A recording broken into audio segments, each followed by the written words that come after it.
Bapak Ibu masih bingung atau bahkan belum paham sama sekali apa itu kurikulum merdeka?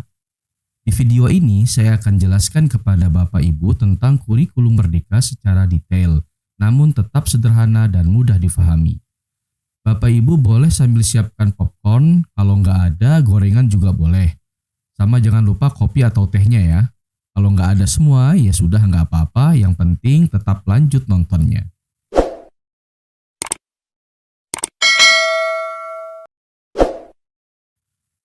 Untuk memahami garis besar kurikulum merdeka, setidaknya ada dua komponen penting yang harus Bapak Ibu kuasai, yaitu komponen inti dan komponen pendukung. Komponen inti terdiri dari 5 poin, yaitu profil pelajar Pancasila, intrakurikuler, proyek penguatan profil pelajar Pancasila atau P5, ekstrakurikuler, dan budaya sekolah. Sedangkan untuk komponen pendukung juga ada 5 poin, yaitu capaian pembelajaran atau CP, tujuan pembelajaran atau TP, alur tujuan pembelajaran atau ATP, modul ajar, dan asesmen. Bapak Ibu bisa perhatikan gambar berikut ini ya. Dengan satu tampilan gambar ini, sebenarnya sudah mewakili garis besar kurikulum merdeka.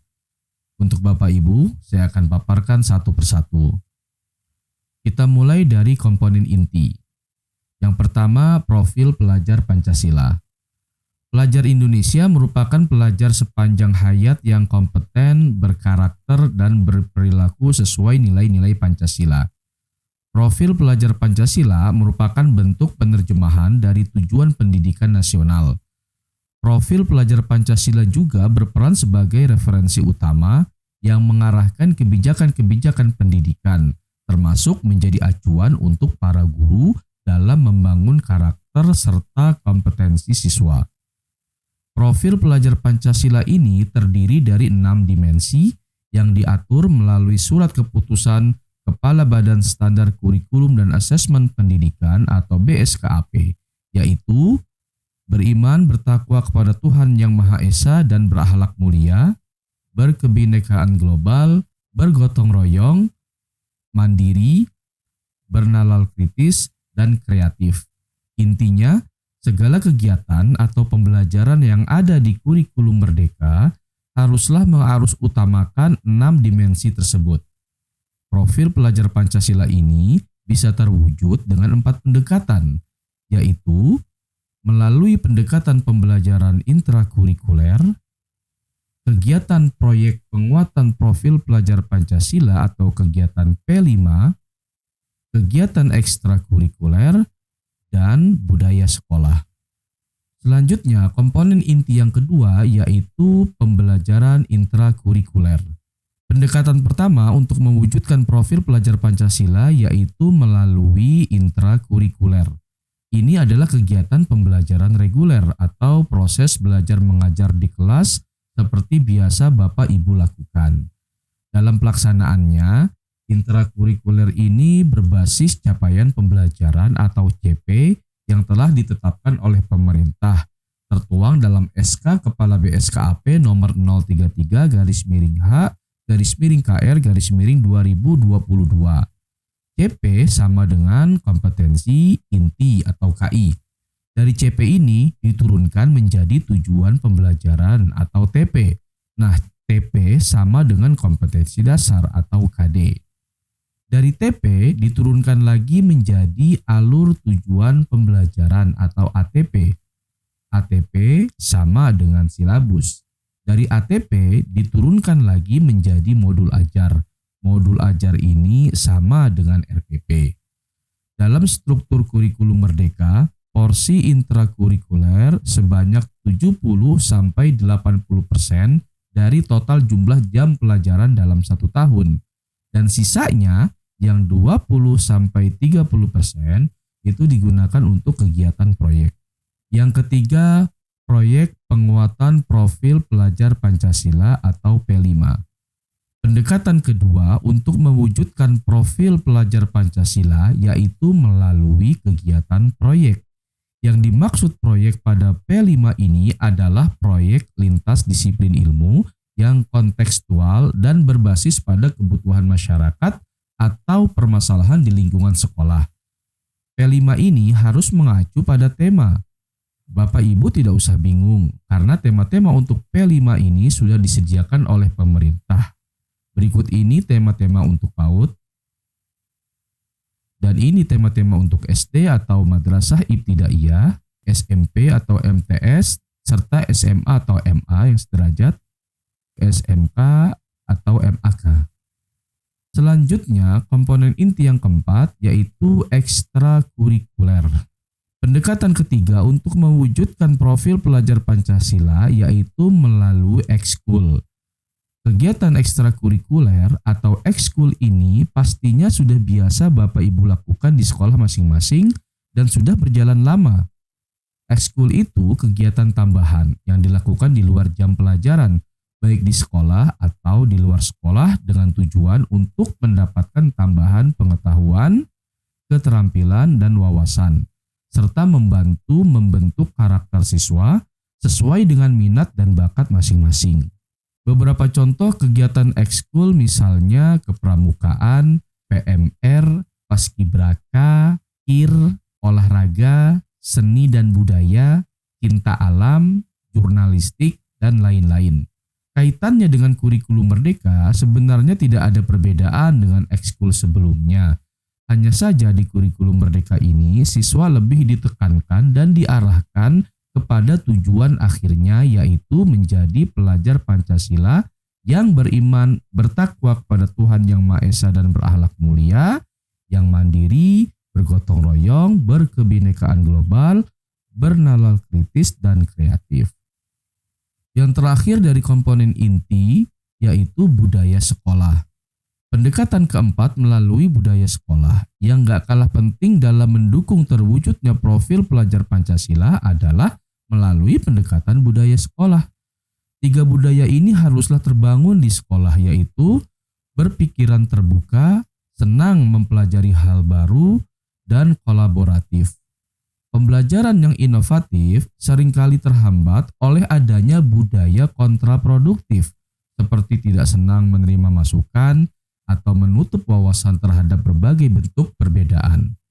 Oleh karenanya, sekolah diharapkan dapat menghidupkan budaya senang menerima masukan, terbuka terhadap perbedaan, serta berkomitmen terhadap setiap upaya perbaikan untuk perubahan ke arah yang lebih baik. Pada dasarnya, perkembangan setiap individu sebagai seorang pembelajar akan terhenti jika ia tidak lagi senang mempelajari hal baru. Oleh karenanya, kemampuan memelihara rasa ingin tahu dan menemukan kepuasan saat menemukan hal baru adalah bagian dari budaya yang perlu dihidupkan di lingkungan sekolah. Diharapkan budaya kolaboratif dapat mendorong semangat senang bekerja sama, saling mengapresiasi dan saling memberikan dukungan satu sama lain.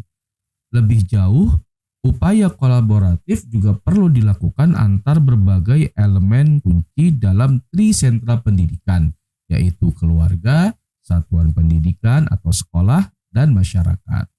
Selanjutnya, saya akan paparkan komponen yang kedua yaitu komponen pendukung. Komponen pendukung ini perlu Bapak Ibu pahami juga karena bisa dibilang ini adalah instrumen operasionalnya. Komponen inti tadi di atas tidak bisa terwujud tanpa komponen pendukung ini, jadi sama-sama penting ya. Baik, kalau gitu langsung ke penjelasan komponen pendukung dari kurikulum merdeka. Yang pertama, capaian pembelajaran atau CP. CP sama dengan kompetensi inti pada Kurtilas. Bedanya kalau CP, perumusannya berbentuk paragraf atau narasi yang memadukan antara pengetahuan, keterampilan, dan sikap atau disposisi untuk belajar. Seperti ini ya. Kalau KI bentuknya bernomor seperti ini.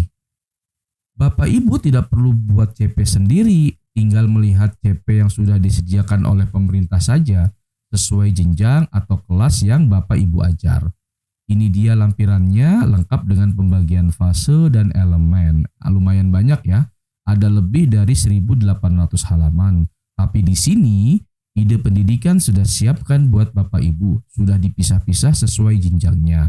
Bapak Ibu tinggal download, linknya ada di deskripsi, silakan ditengok. Selanjutnya yang kedua, dari komponen pendukung kurikulum merdeka yaitu TP atau tujuan pembelajaran. TP sama dengan kompetensi dasar ya pada Kurtilas. Nah, TP ini sangat penting. Tanpa TP, pembelajaran menjadi tidak jelas arahnya. Bapak Ibu mesti merumuskan TP sendiri dengan mengacu atau berpedoman pada CP yang sudah disediakan pemerintah. Seperti halnya merumuskan KD, setidaknya ada 2 unsur yang mesti ada pada TP, yaitu kompetensi dan lingkup materi. Unsur kompetensi ini berupa KKO ya Bapak Ibu atau kata kerja operasional. Nah, Bapak Ibu bisa melihat kumpulan KKO pada taksonomi Bloom yang sudah dikembangkan oleh Anderson dan Cradwell tahun 2001. Ini dia ya. Ini yang paling sering digunakan oleh para guru selama ini dalam menyusun KD. Setelah Bapak Ibu memastikan KKO mana yang dipilih, lalu tulis lingkup materinya, misalnya seperti ini. Selain taksonomi di atas, untuk merumuskan tujuan pembelajaran, Bapak Ibu juga dapat merujuk pada teori lain yang dikembangkan oleh Tick dan Wiggins tahun 2005 tentang 6 bentuk pemahaman. Atau Bapak Ibu juga bisa merujuk pada teori 6 level taksonomi menurut Marzano ya seperti ini. Yang ketiga dari komponen pendukung kurikulum merdeka ini yaitu alur tujuan pembelajaran atau ATP. ATP sama dengan silabus pada Kurtilas ya Bapak Ibu. Berikut ini ilustrasi pemetaan ATP dalam satu fase. Setiap kotak tujuan pembelajaran merupakan hasil perumusan tujuan pembelajaran yang telah dilakukan pada tahap sebelumnya. Dan alur tujuan pembelajaran adalah tujuan-tujuan pembelajaran yang telah disusun. Untuk detail tentang ATP ini butuh video tersendiri. Ide pendidikan akan menjelaskannya kepada Bapak Ibu insya Allah. Yang keempat yaitu modul ajar dan modul proyek. Modul ajar sama dengan RPP dalam Kurtilas. Hanya sedikit saja yang membedakan namun tidak prinsip. Saya akan jelaskan. Sebelum lanjut, sedikit saya mau simpulkan persamaannya ya antara kurikulum merdeka dengan kurikulum 2013. Ini dia.